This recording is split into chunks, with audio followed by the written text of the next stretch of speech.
Good evening, everyone, and thank you for joining this chat with UNCW men's head basketball coach Takayo Siddle, hosted by the Cape Fear Alumni chapter of UNCW. I am Drew Smith, alumni of 2013 and member of the Cape Fear Alumni chapter. I'm excited to bring you some insights from Coach Siddle, but before I do have a few homecoming announcements for you. So first off, congratulations go out to Courtney Rickard, Cape Fear Alumni Chapter Secretary, for being honored as the 2021 Distinguished Young Alumna of the Year. Congratulations, Courtney. And also, please make sure you are attending the great lineup of homecoming events this week. All events are free, but they do require registration. So make sure you're keeping an eye out on all the events that are available, as they are free to you. So go out and participate this homecoming season, even though it is virtual. So without further ado, I would like to welcome Head Coach Takayo Siddle to the call. Welcome, Coach. How you doing, Drew? Doing good. Just want to thank you for kind of sharing a glimpse of your first season, at the reins as head coach of our Seahawks, and just really thankful for your time. I appreciate it, Drew. It's it's good to be on here with you guys, and obviously we're dealing with a lot of different challenges, and we're getting through it the best way we can. Our guys are doing well for the most part. Mentally it's taking a huge toll on us. Going on pause a couple times, so. We're going to keep at it, and I can promise you guys that we'll get the program back to our championship ways. Absolutely. And there's, no doubt this is a unique season, especially, for you to come in as a first year of any, career, but as you start your head coach experience. So I want to ask you, how has your experience coming back to Wilmington, since you were an assistant coach here before, been, and how has it been magnified as the first head coaching opportunity in your career? Yeah, it's been great, Drew.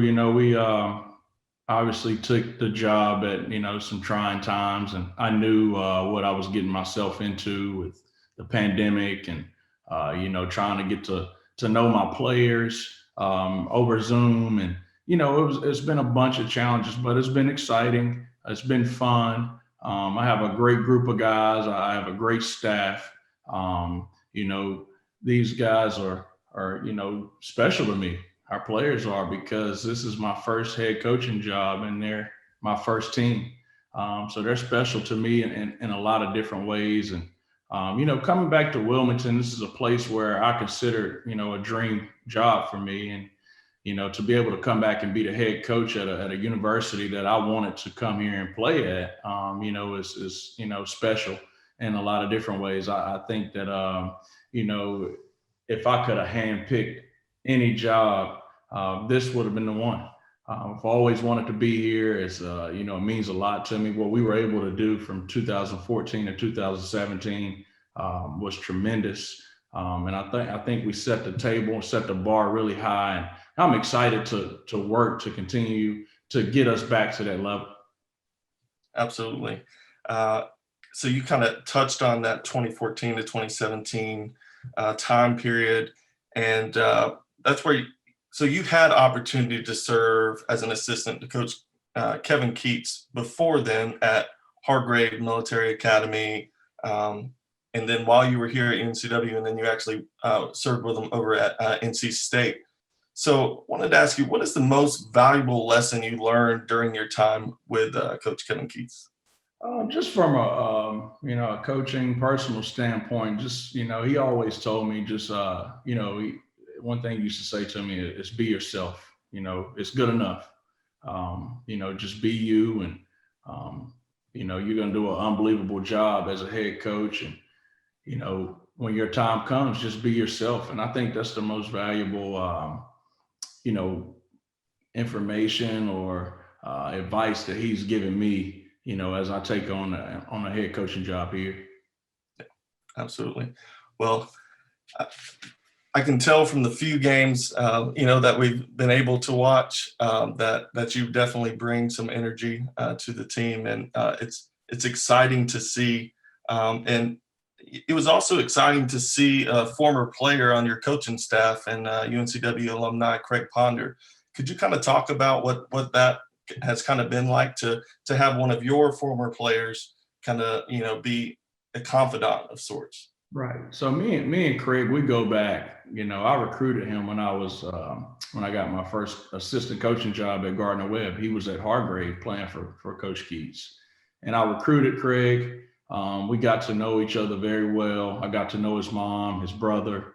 So we had a relationship that when I came back to Wilmington, he was still here, and you know I coached him for 2 years with Coach Keats. He was in my guard group. So we continued to build our relationship. Now, when we went to NC State, Craig was at Arkansas State working as a GA, and we stayed in contact. But then going into our third year at NC State, we had an open spot for a GA position at NC State, and Coach brought him in, and we were able to get to know each other on a different level. I consider him a little brother and somebody that, I think is going to be a rock star in this business. He does an unbelievable job. He works extremely hard. It's important, for me to have him here, because the same walk that my guys are walking, he's already been through that, and he's been through it, when it was really low, when they weren't winning a lot, and he's experienced it when it was at his height. And, for him to be able to mentor our guys, I can't think of a better person than Craig. And, I'm lucky to have him on my staff. Absolutely. Yeah, so I do want to take this quick time out just to say to all the people on the chat that if you do have any questions, please feel free to put them in the chat. And if we have time, we'll definitely try and get to them. But transitioning just a little bit here, Coach.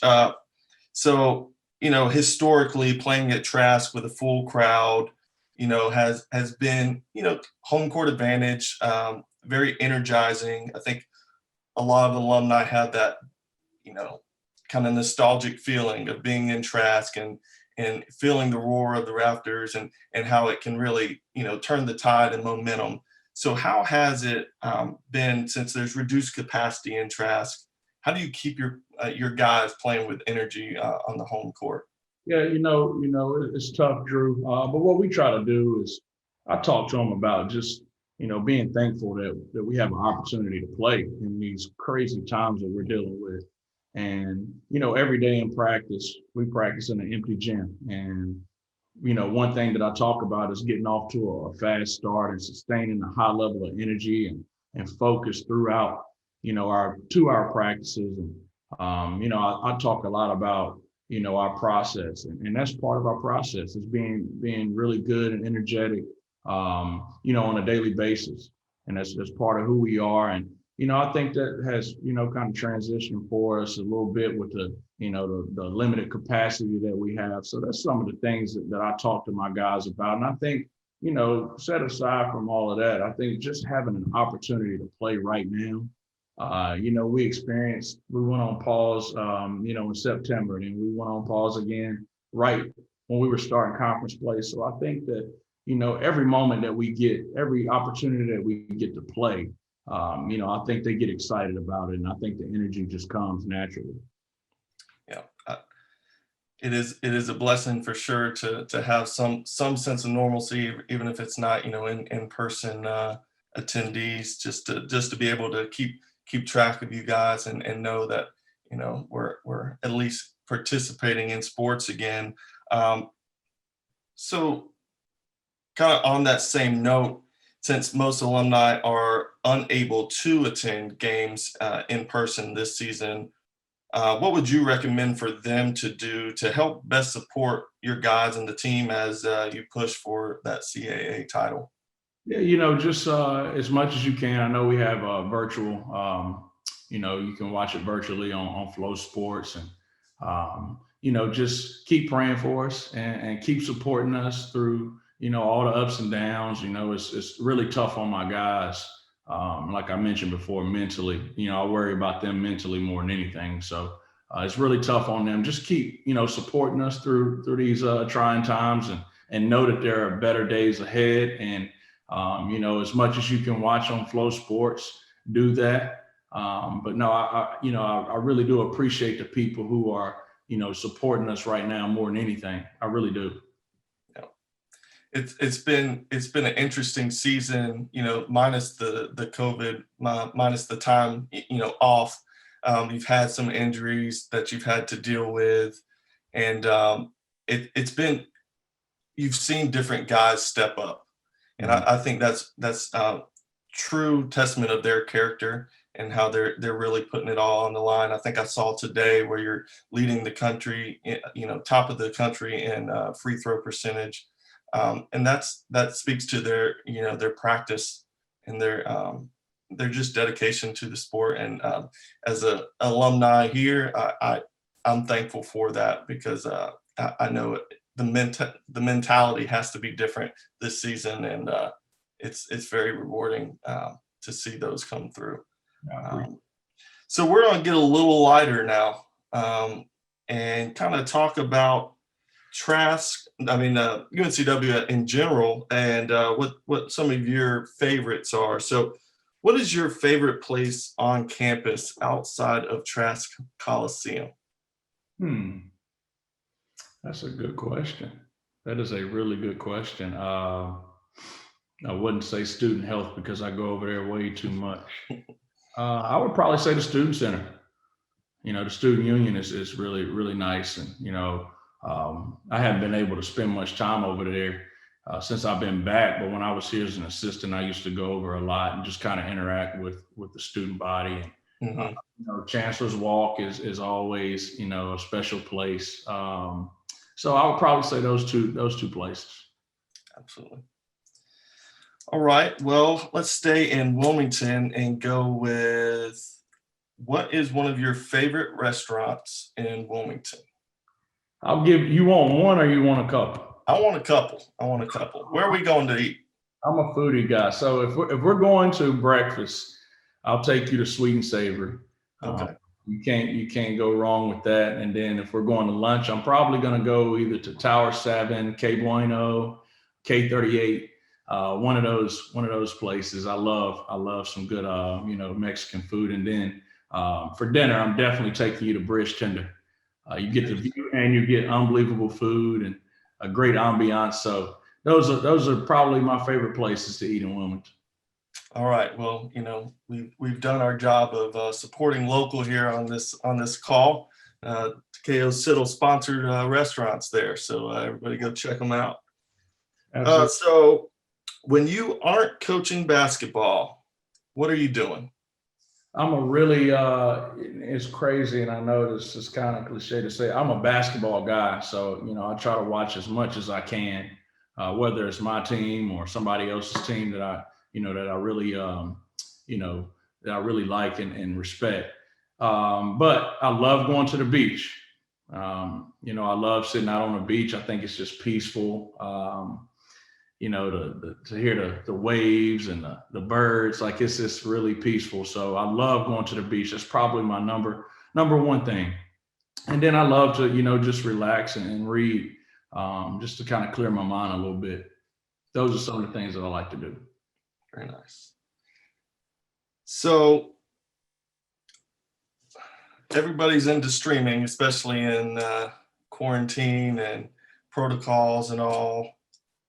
So what are some shows that you have streamed this past year, and did you watch the infamous Tiger King? You know what? I'll answer the second part of that first. I tried to watch Tiger King. I watched 2 episodes and I just couldn't do it. I couldn't get into it. So that didn't work out for me. All American is one of my favorites on the CW network. That's my favorite. It's back out right now. I think it's going into tonight is episode 4. So I'm excited about that. I watched Empire. I don't know how many of you guys are familiar with that. I watched Power, Selling Sunsets. Those are some of the shows that I've watched. during this whole quarantine time. Okay. So we do have an audience question and want to know Carolina Beach or Wrightsville Beach? Oh, that's easy. That's easy. It's Wrightsville Beach all day, every day. I lived here for 3 years before. And obviously I'm back now. I've only been to Carolina Beach one time. I've never been to Carey Beach, but I love Wrightsville Beach. All right, Carolina Beach folks, you got to recruit. You got to recruit them. What does he need to do? Let us know. Try Chris Donuts out. I've never tried it. Oh man, that's a must. That's a must. I'll make it happen this summer. All right. So stepping back, one last question, kind of regarding basketball, but so outside of Trask, of course, what is one of the most memorable venues you have had the pleasure of coaching in during your coaching career? I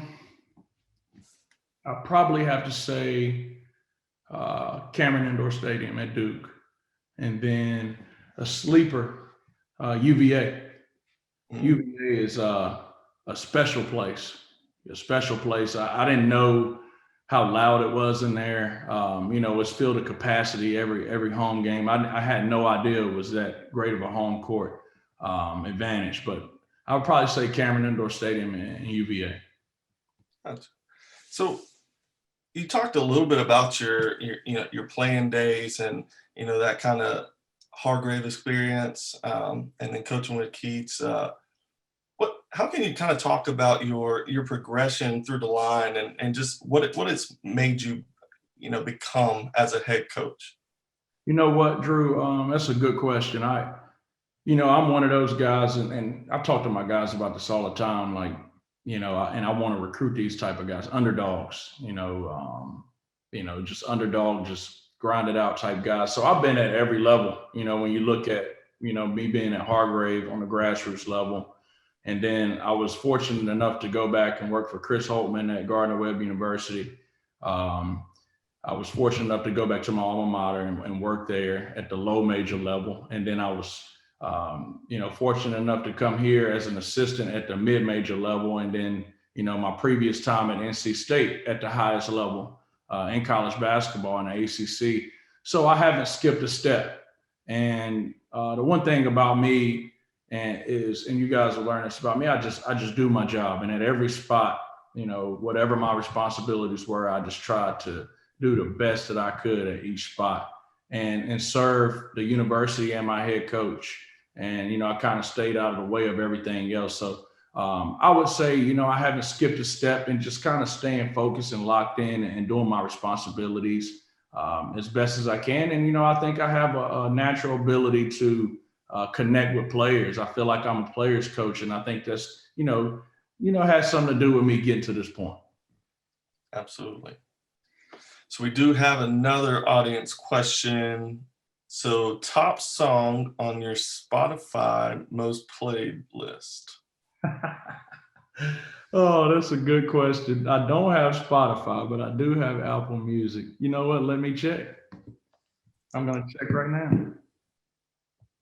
So Spotify people, another little recruitment opportunity here. Pull them over to your side. The top song on okay. Let's see here. Get something good for y'all. I'm not very good with technology. That's something else that you guys need to know. So Drake, Started from the Bottom. Okay. That's up there. That's one of my, I listen to that song a lot. So Drake, Started from the Bottom. It's number one. The underdog story. That's what it is right there. Start from the bottom. There it is. All right. So we got one more here. Any chance we play NC State in the future? You know what? Me and Kevin, we don't even talk about that. Is it a possibility? Yes, it is, but we don't even talk about it. So I don't know. We'll see. We haven't started putting together next year's schedule yet, but we'll look into it for sure and see what the best, option is for our guys. Gotcha. So I got one for you. Give me a second. Let me turn my light on. Okay. So podcast or audiobook? Podcast. Podcast. You got any good ones for us? No, not any appropriate for this group. I got some good ones. Just hit me up on the side. I'll give you. All right. All right. Any more questions? While we're waiting to see if there's any more to come in, just any final thoughts, Coach, on what our alumni can expect from maybe the rest of this season and the years to come, hopefully the many years to come, as your tenure here at UNCW? Yeah, I just, I hope everybody understands, kind of what we're dealing with right now. And I'm not one to make excuses. And every time we go out, we want to compete to win. But we've been really handicapped this year, losing my starting point guard and Sha Phillips early in October. I lost him. I haven't had him all year. And then losing my best player and Jalen Sims has been tough on us. And only being able to play 6 guys. And when you play back-to-back games, you're playing guys 35, 38, 40 minutes. It's tough. But our guys are fighting hard. The one thing that I always talk to them about and my staff about is when you build a house, it has to have you have to start off with a really solid and firm foundation. And, we're focusing more on laying the bricks than the house right now. That's what we're focused on. And, I think we can't skip a step. We have to take the proper steps to get to where we want to get to. We're competitive. We want to win right now. We're absolutely fighting our butts off to get to that point. It's been so much adversity this year. Our guys are fighting through it. We didn't have summer school, so we're a little behind right now. And we just got knocked back again with, being on pause. Now we'll be on pause until February 20th. So just give us some time. And I promise you guys, we're going to put a championship level product out on the court that you guys will be proud of. And just keep supporting us and stay behind us, and we'll get it there. Absolutely. So we got a couple more, and we're going to end on these. First off, any thoughts on the results of the Super Bowl? Were you pulling for the Bucks or the Chiefs? It's hard to go against Tom Brady. All right, so the smart choice was to go with Tom Brady, and 7 Super Bowl championships is I don't think anybody will ever break that. I don't. That's hard to do. So he's the standard of excellence, man. He, it was an unbelievable game to watch, and then you have the young rising star in Patrick Mahomes, and I think he'll win some Super Bowls. So it was exciting, but the result wasn't surprising to me at all. Absolutely. So, audience question: recruiting outlook. Any recruits on tap that we should know about? Well, that would be a compliance. Yeah. If I talked about recruits, but we are. We're excited to continue to bring in high character student athletes. That's one thing that we're going to pride ourselves on. We have 4 guys coming in right now.